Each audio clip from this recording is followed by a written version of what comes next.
Views and opinions of the hosts and guests are their own and do not necessarily reflect the views of the management and staff of Guardian Radio.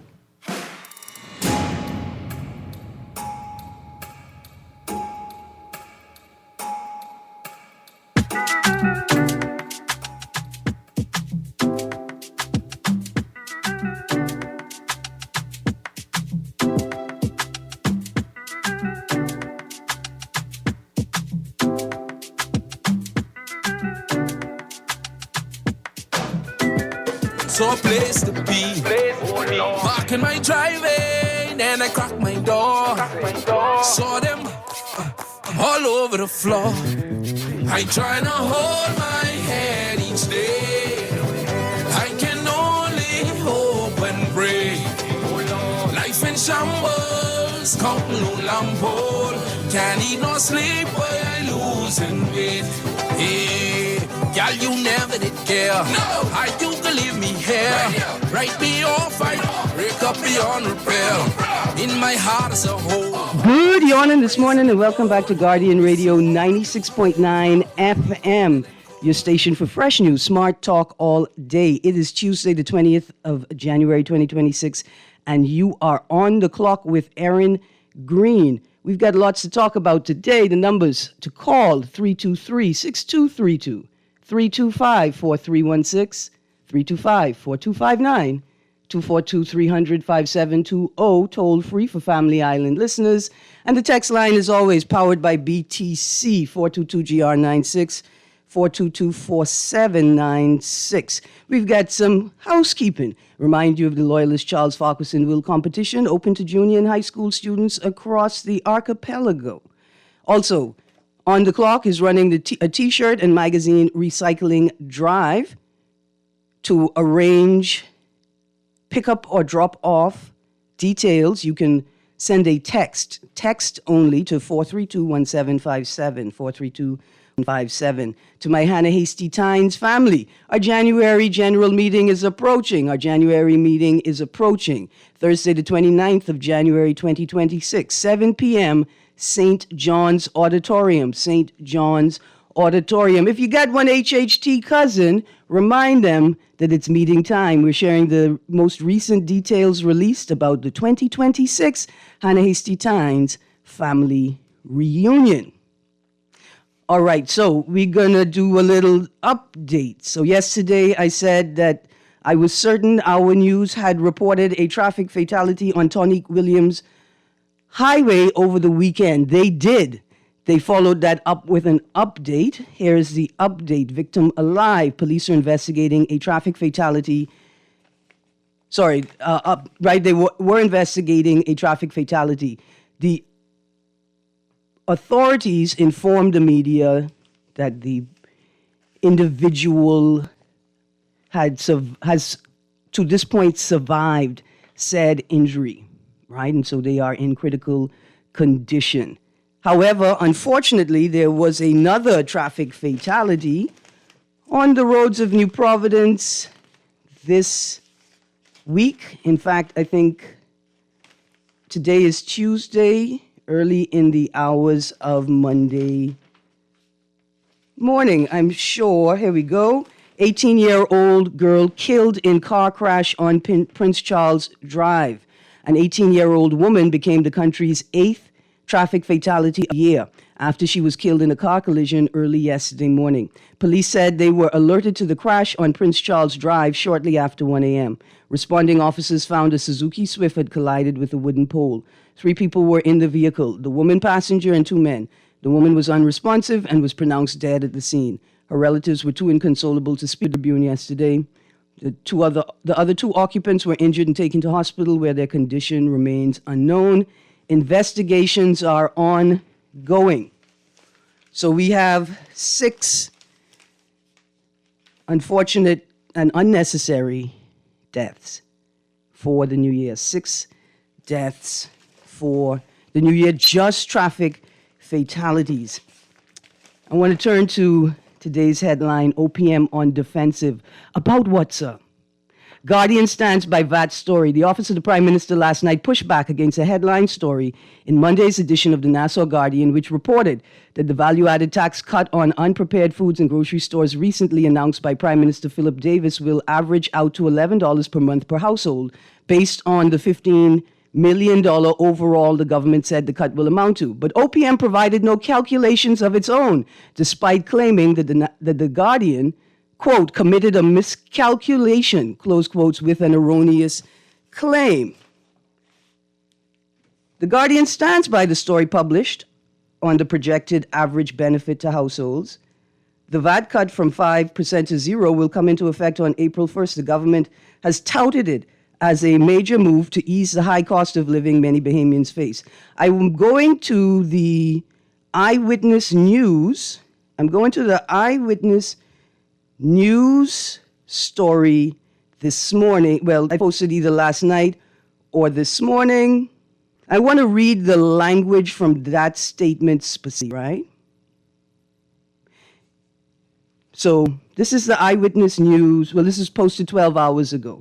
Correction call. The Office of the Prime Minister has requested a correction from the Nassau Guardian over its front page headline on projected household savings from the upcoming VAT reduction. In a statement, the PM's office says any claim of an, quote, average monthly savings, close quotes, figure is not credible without updated data from a household expenditure survey, noting the last survey was completed in 2013 and a new one is still underway. Stick a pin right there. Well, we're going to continue. The government is urging the public and third parties not to rely on or repeat the figures, saying they were not based on tested analysis, and is calling on the newspaper to issue a prominent correction. Okay, so that's what I'm saying. First of all, why are we continuing to use the Office of the Prime Minister as a political mechanism? Second of all, noting the last survey was completed in 2013 and a new one is still underway. So here's the question. If you were saying that the Guardian did not or could not have access to the data required to make such an assessment, what is the data that you used?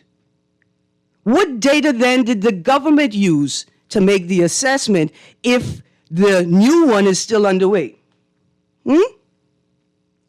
And in the 12 hours, in the 18 hours, in the 20 hours, in the last 24 hours news cycle, at any point did you think it would aid your argument if you actually showed your work, if you quoted your sources, if you directed the public? Forget the public. Forget them. We are nobody. We're jabronis. If you directed the professionals and stakeholders with greatest proximity to the discussion, right? That's it. Did you release any of them to make an assessment? I mean, the data that you used? How easy is it to identify the data that you used? How easy is it to provide the analysis that you engaged in? To warrant, to justify the policy change. All this bickering is another B word I want to use. All of the bickering that you're doing, the childish back and forth, the frustrating, the bastardization of the Office of the Prime Minister and the function of the Director of Communications. And in all of that time, you couldn't show your work, quote unquote? You would rather risk the appearance of an attack on an independent media house than just show the work and then apologize for not making it available to the public as soon as you announce the policy, since it is a major policy decision. See, because of that Article 73(1)(a) in the Constitution, they really do believe that they own everything. They believe everything belongs to the political class and the parties that underpin it.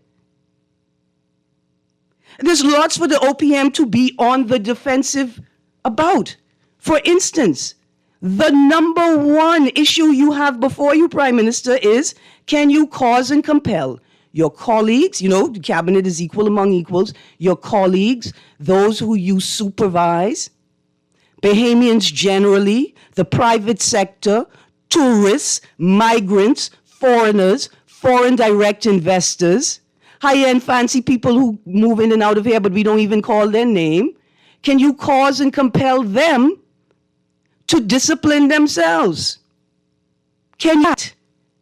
That's the number one task that you have to satisfy. You're on the defensive about what?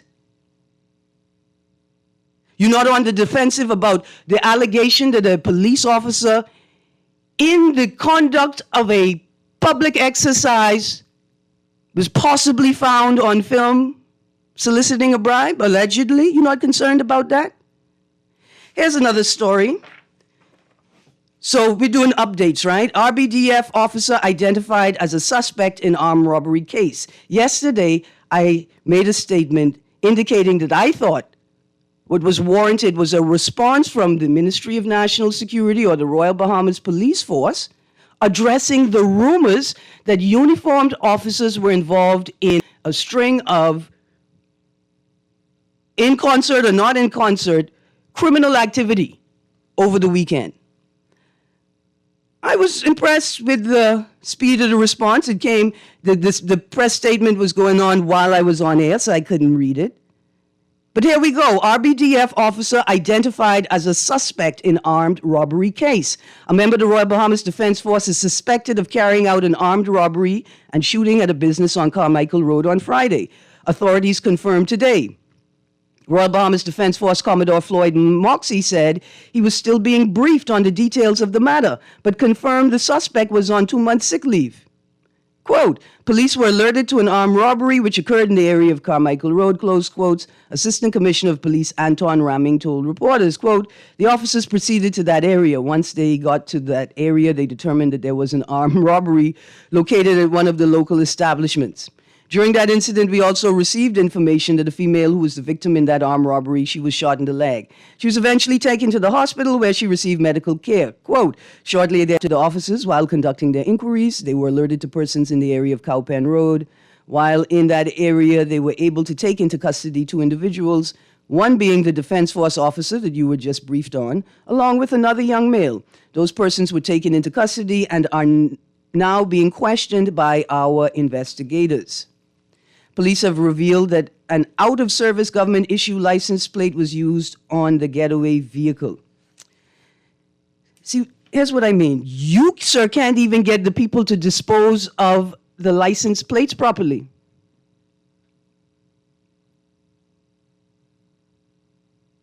No, you see what I'm saying? Here's another story. 2 RBDF officers accused of forged gun licenses, 19th of January. That's yesterday's Tribune. 2 Defense Force officers accused of possessing a forged firearm license were granted bail on Friday. Prosecutors allege that able seaman Andrew McKenzie and able seaman Anvar Johnson were found with a forged firearm license on January 8th in New Providence while allegedly attempting to evade law enforcement. The men pleaded not guilty to a charge of possession of a forged document when they appeared before Senior Magistrate Algernon Allen Jr.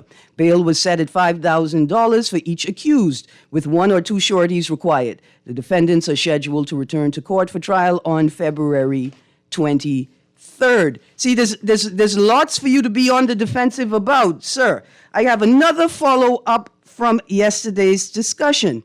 While we were talking about or assessing the multitude of issues that contribute to unsafe roads, my MP was listening and he sent me some information. He sent me copies of documents showing where on the House of Parliament's agenda, he has asked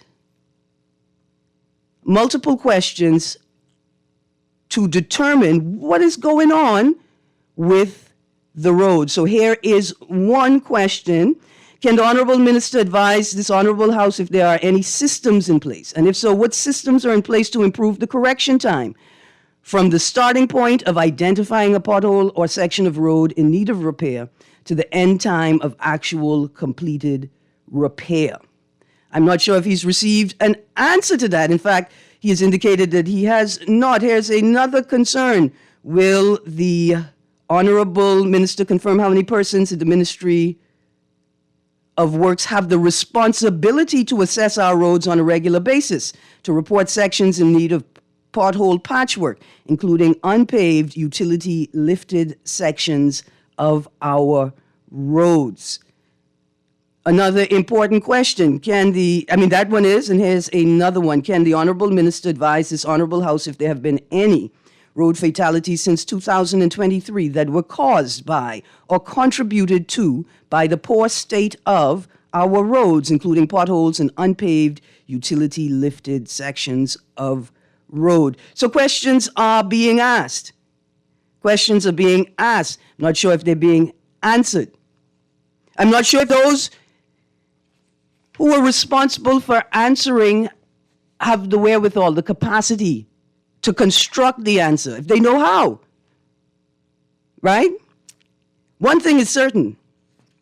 Roads are an essential part of life. It's an essential part of commerce.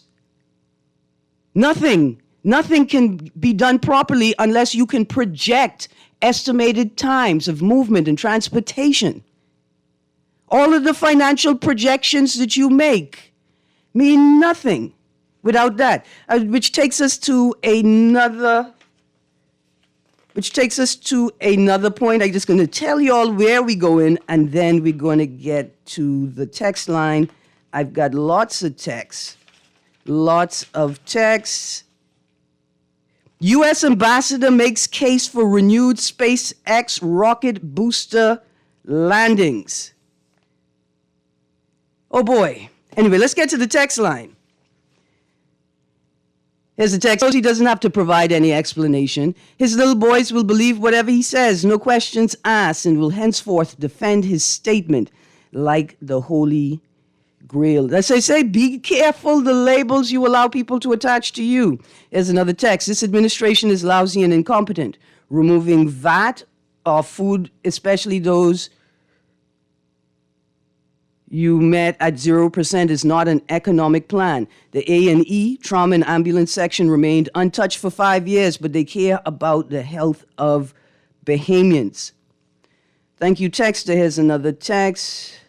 Good morning, Ms. Greene. Prince Charles Drive is a death trap. This road needs to be urgently redone for safety of the public. I'm not sure our governments in the Ministry of Works knows or understand what they did at Prince Charles, says the BPM. Listen, we're going to talk about it. But first, we're going to go to the phone line. Good morning, caller. Good morning. How are you doing this morning? I'm good, thank you. How are you? I normally say thank God for the Guardian and helping us to digest some of our circumstances, but I think the government seems to be digging themselves in a deeper hole here with their blatantness in terms of insult, adding insult to injury with this back conversation. Mm-hmm.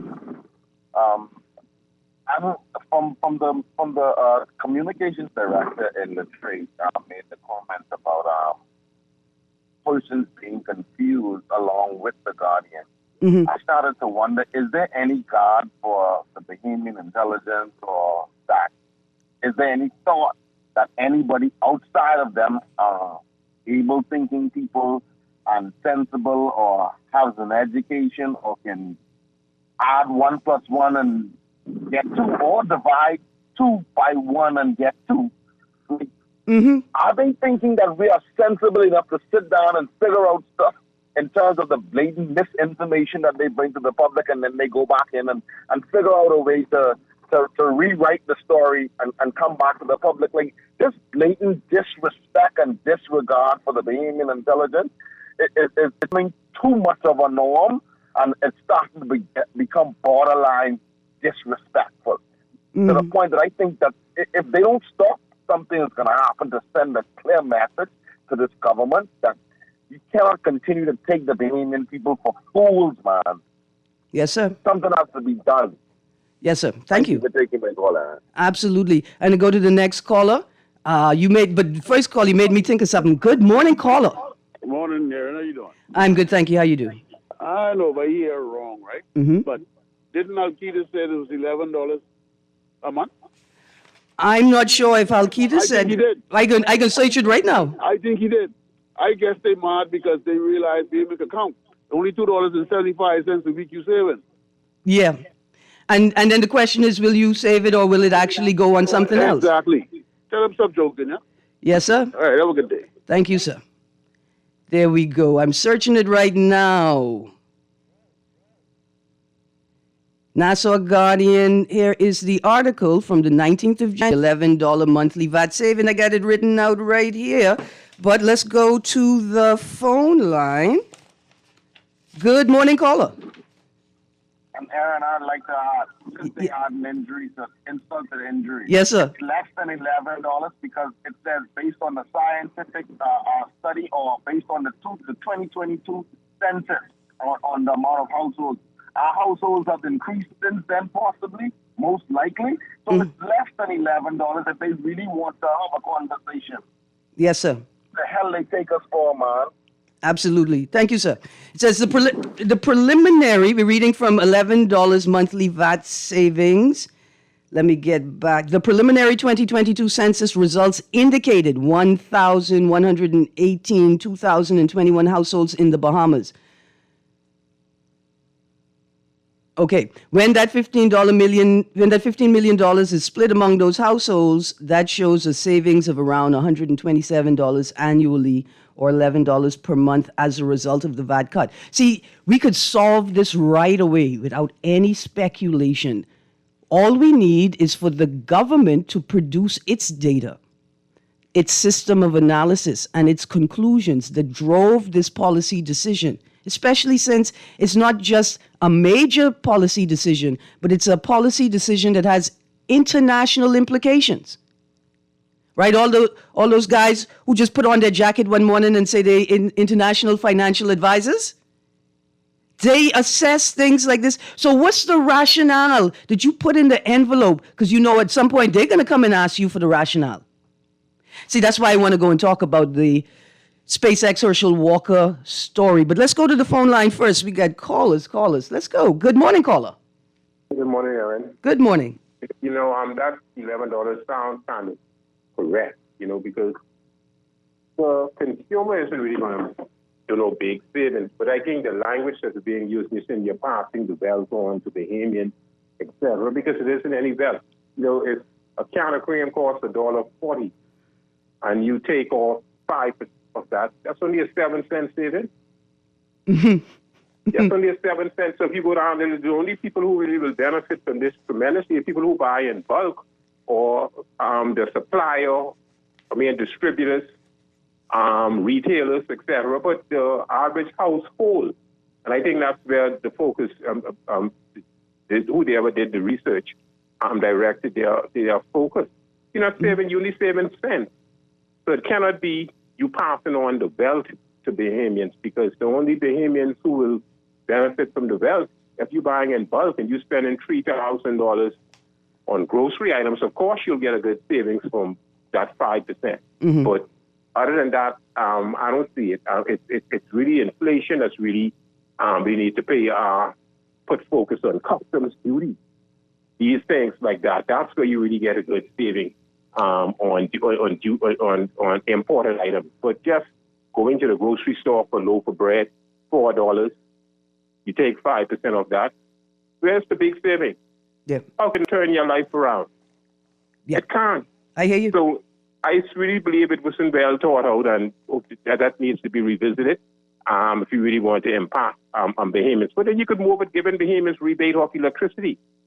You could create things that giving people or rebate of, because we don't get any tax return, but if you can give us the tax return, you can give us it on electricity, water. That's how you be innovative. But just to say you give it on grocery items 5%, that don't really add up, and it makes much sense, and it perhaps needs to be revisited. I hear you. Yes, sir. Thank you.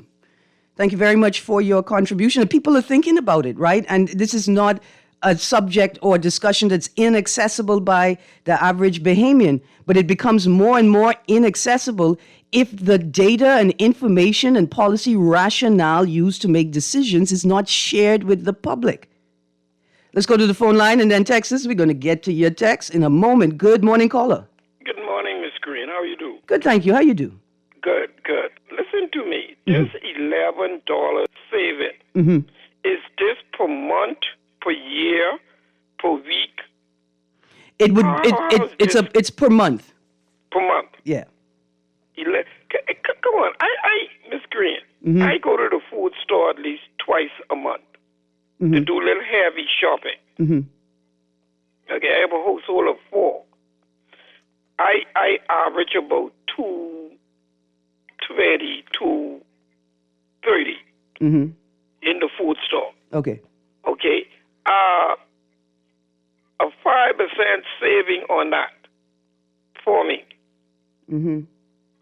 I could end up with another family packer chicken or family packer pork chop or cream or a can of tuna or it's a saving. Come on, that's what you didn't have before the 5%. Which is taken off. Uncle, a point appreciated. A savings is a savings. I think the question is not about that. The question is now about does what you present line up with what you said you were going to present, right?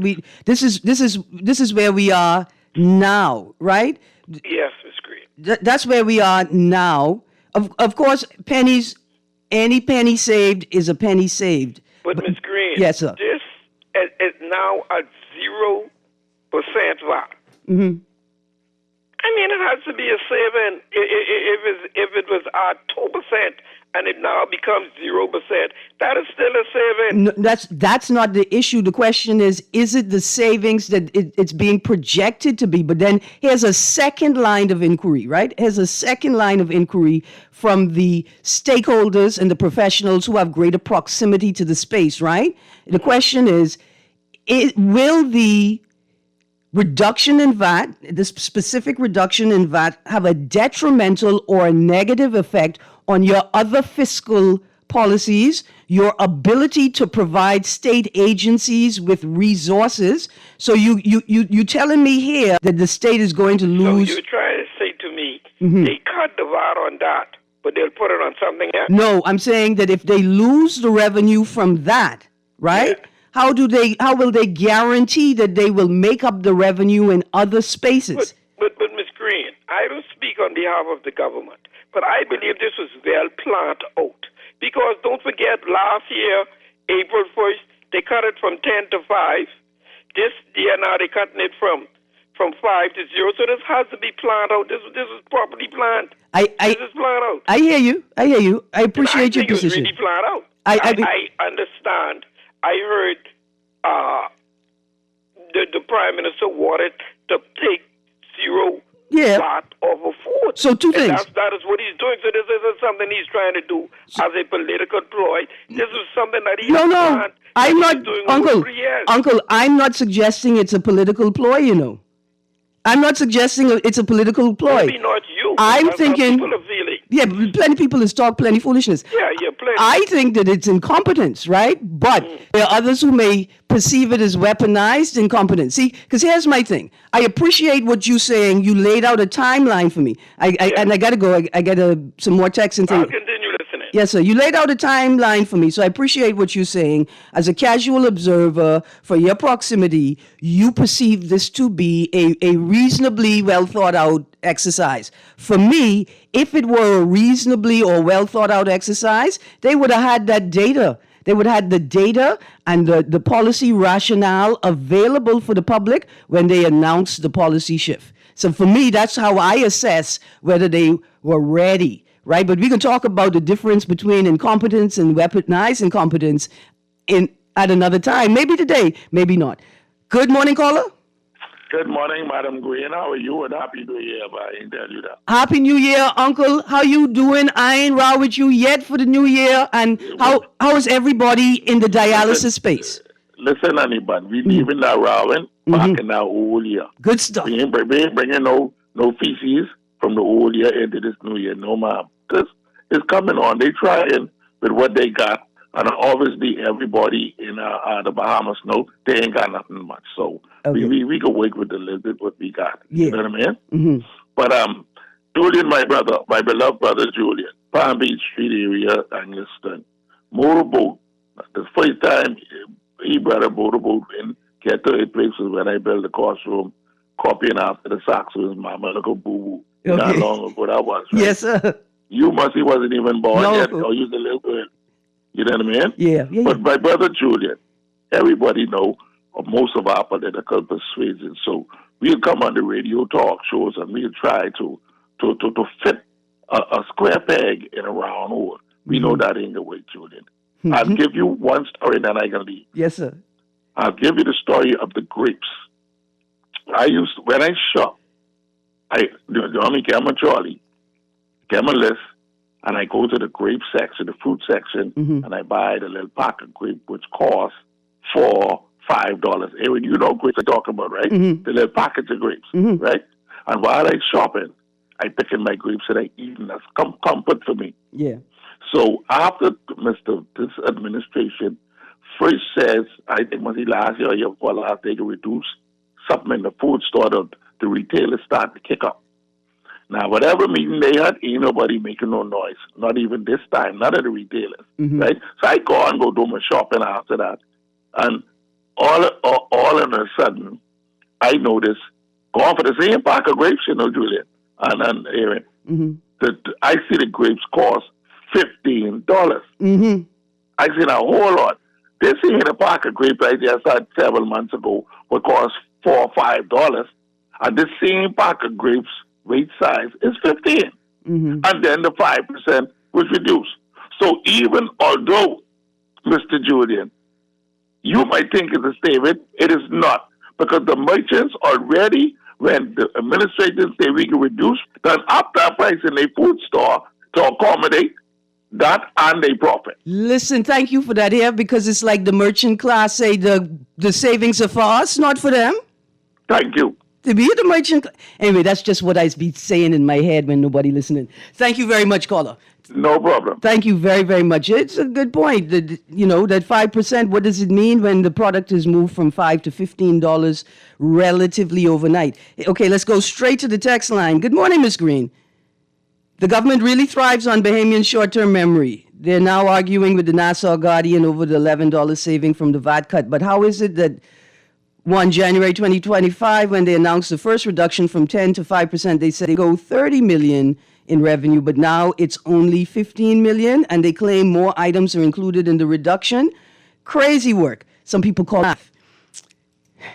We don't do well at math here in this, not on the standardized exams, which is amazing because we actually have an affinity for numbers. Let's go to the phone line and then we'll get back to the text line. Good morning, caller. Hey, Erin, Greene. Good morning. Blessings. My radio down is Kareem Hanchel calling. Blessings. Independent candidate for Gardner. Okay. How you doing? Listen, I guess I have to just add my 1 cent. Yes, sir. Now, what I expect the government to provide me when they reduce or when they eliminate a revenue stream, I expect them to produce or provide me an alternative plan to show how they can make up for this loss of revenues. Because we're talking about a mid-budget cut. We're talking about a forecast budget that was presented in June or July to say, based on these revenue streams that are going to be generated, this is how much money would be needed to cover the bills, this is how much money could be left over. He talked about a surplus, a forecasted surplus. He removed VAT on certain items, which reduces his revenue stream, which should impact his budget or his overall forecast. So knowing that he was going to cut these VAT or these items, remove VAT from these items, you would think that he would have provided us a plan to show us how he's going to make up for these loss of revenues, because his expense doesn't change. And like he cut expenses to employment, and like he cut expenses to reduce in cost of expenses operating. He reduced the revenue generated coming into the country to pay for the bills and to cover our expenses. Okay. Thank you. Thank you very much. And he provided no information to show how he's going to sustain the economy whilst he make these cuts. Now, my thing is, if I was the voting populace, I would tell every Bahamian to push the government to have election after July, so we could see the impact of this budgetary cut and they could be responsible for their decisions. Because what is happening is he's not going to remove the items until April, which means he have January, February, March to collect VAT on these same items. April comes, he remove these items, and then he want to throw election in May to put that on the responsibility of the incoming government, because he ain't sure if he's going to make it in. Okay. That's not fair to us who's aspiring to run the country. It's not fair to the citizens either? For decisions. I got you. Listen, thank you very much. Thank you for that thoughtful analysis. Good. I can have you on soon. Well, are you waiting on your calls? All right, listen, producer, can you take his number? Oh, it's gone. Listen, we can work it out. I'm going to find you. Find me on Facebook. I can look for you on the interwebs as well. Okay, we're going to the break. When we get back from the break, to the text, and then to this story. Here we go. U.S. ambassador makes case for renewed SpaceX rocket booster landings. What an interesting story. You're on the clock with Erin Greene. Stay tuned to Guardian Radio 96.9 FM, your station for fresh news, smart talk, all day.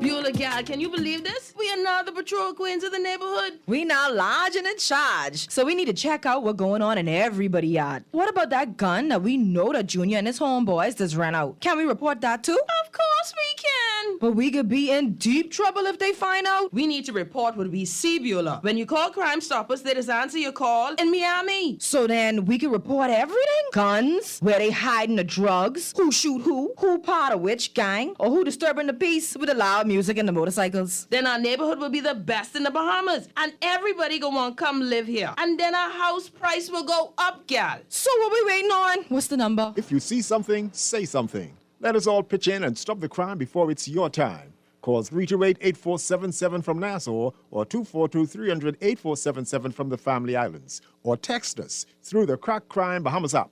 Stop the crime before it's your time. At Cleveland Clinic, care is everything. So when your primary purpose is to care for the world, you'd start with your community until you're accessible anywhere.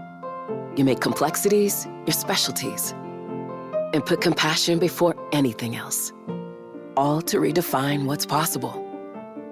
For everyone, everywhere. For every care in the world. Cleveland Clinic.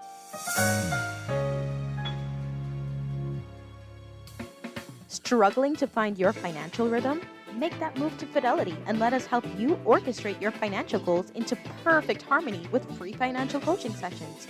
Make that move today. Call 356-7764. Fidelity, we're good for you.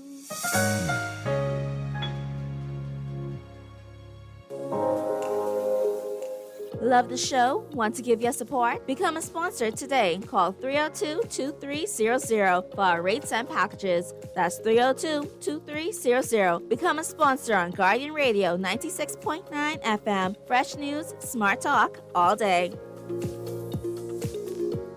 For fast, reliable, and impactful printing services, look no further. Let Printmasters bring your masterpiece to life.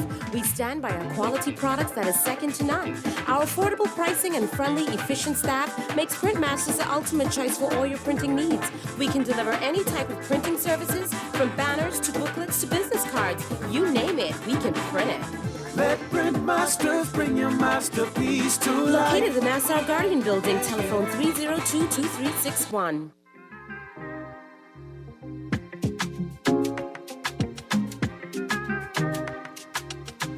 Good morning and welcome back to On the Clock with Erin Greene. Okay, text line. So you got a story I want to read. I got it. Today's paper is nice, you know.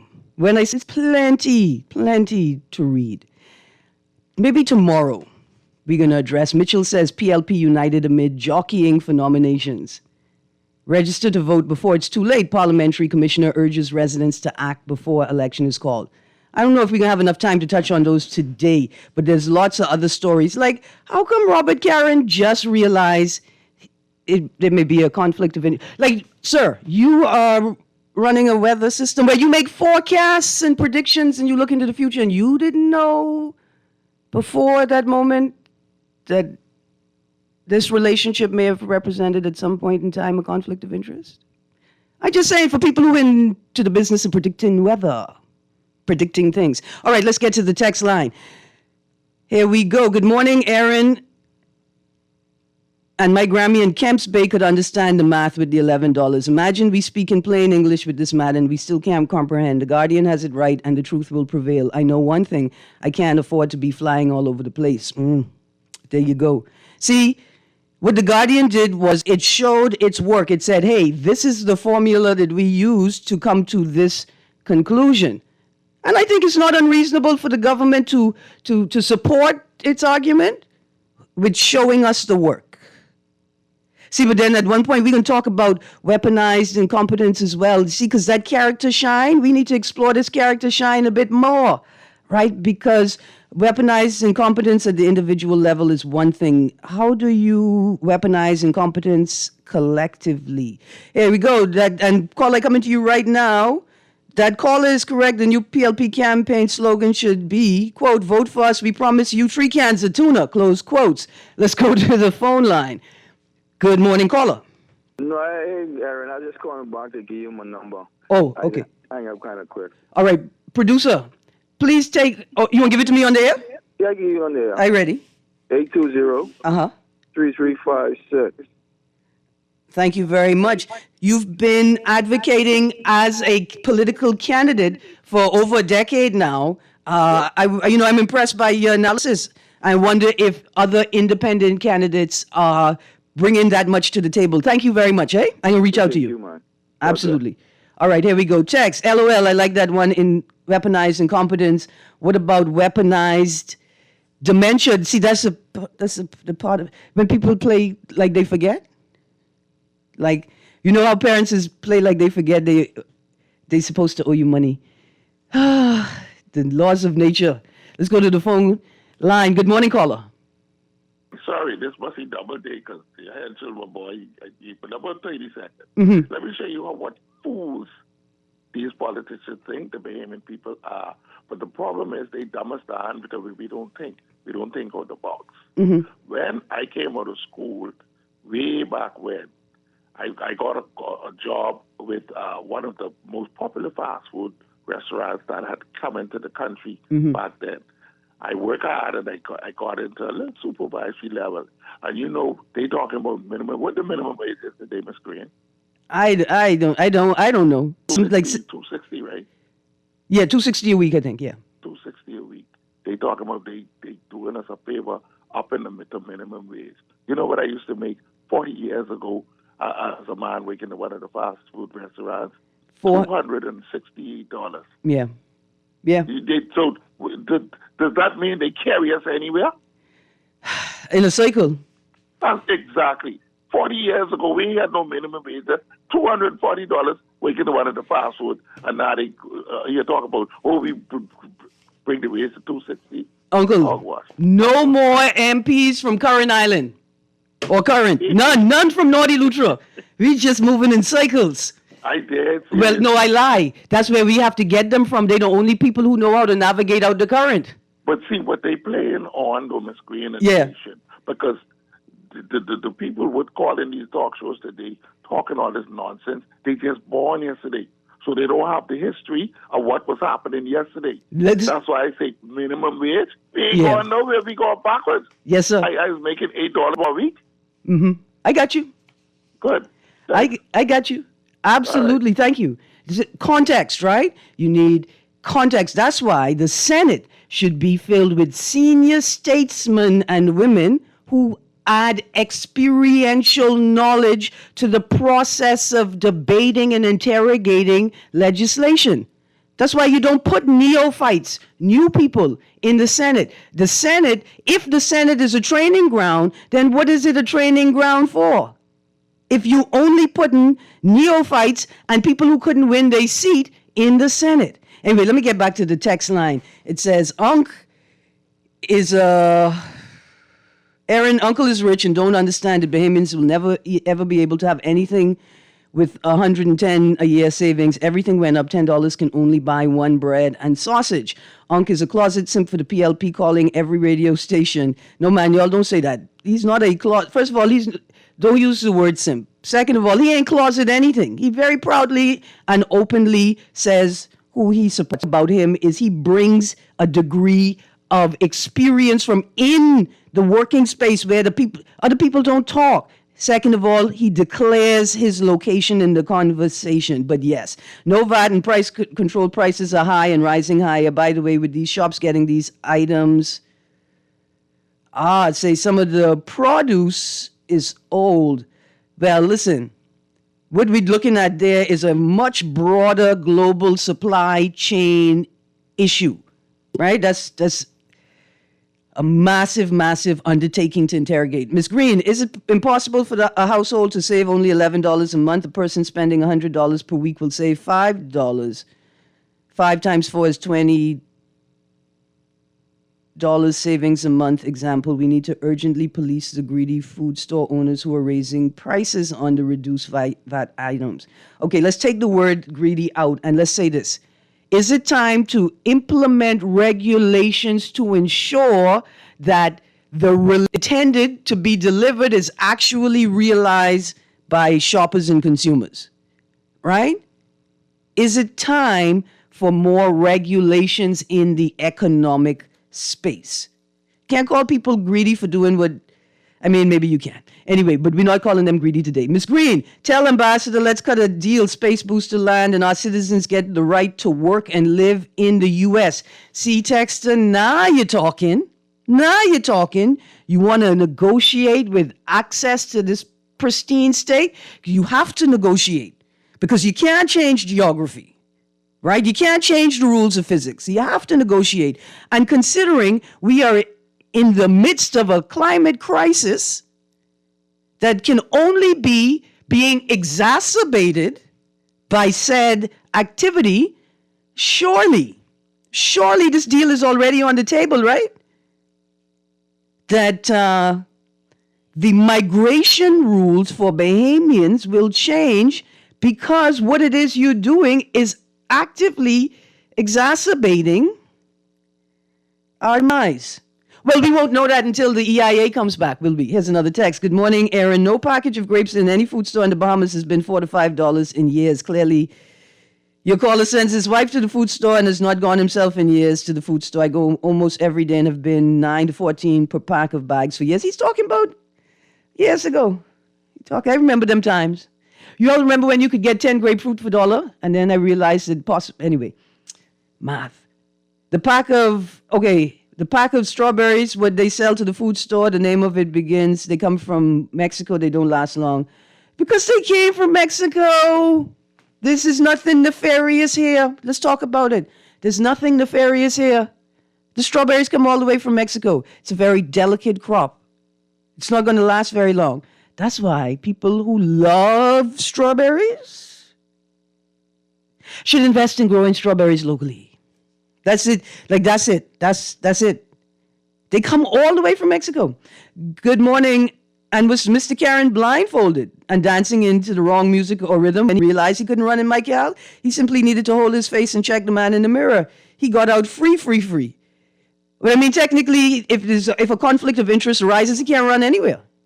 He can't run anywhere, right? That's the point. But you forecast weather. That's what you do. What happened?